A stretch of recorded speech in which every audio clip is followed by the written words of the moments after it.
In my philosophy of Tango, there are 5 areas of focus for Tango learning. We start off learning steps. Next, we learn some technique.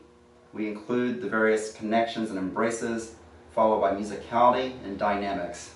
At this video, we're going to be talking about embrace and connection. So we'll start off with a practice embrace. The follower will place her hands onto the leader's torso. The lead will bring his hands to the follower's shoulder blades. Now from the waist down, we want to be the roots of the tree, so we'll be grounded down into the floor. From the waist up, we want to be the limbs. Our arms are connected to our torso, so what we'll do is we'll take a breath in, we'll feel ourselves lift, our arms lift, our partner lift. From here, we'll keep our heart lifted, but then we'll go ahead and breathe normally. This will give us what we need to have a practice open embrace. Now we'll go ahead and talk about an open embrace. We'll go ahead and change sides so that way we can see the closed side in the embrace. Just like a practice embrace, the lead will place his hand onto the follower's shoulder, and then the follow will place her hand all the way up and down the leader's arm, so nice, light, even connection, placing the thumb and the fingers at the V of the deltoid and the lead's right arm. From here, we'll go ahead and change sides.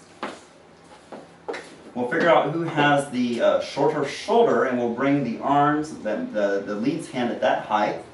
We'll also make sure that the lead's hand is pointing toward him, so he's waving toward himself a bit, and it's closer to his shoulder instead of the follower's shoulder. So once we have the arm placed, the follower will place her hand into his hand, making the fingers like silk. At the same time, even though we have this open embrace, we're going to go ahead and imagine that we're trying to reach around and give our partner a hug, so there'll be a little bit of pressure into the arms.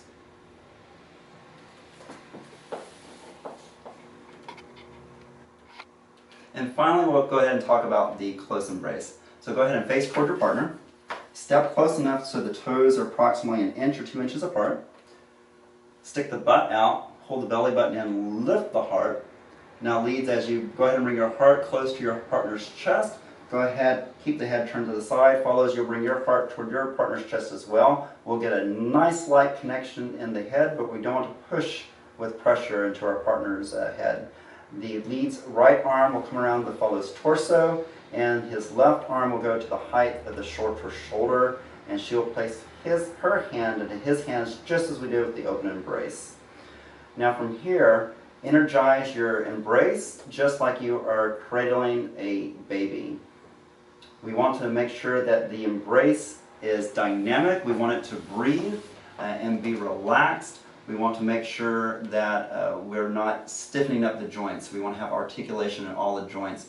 So we don't want to be loose like spaghetti, but nor do we want to be a tin soldier. So allow the breath to relax the skin of your body and allow yourself to be soft.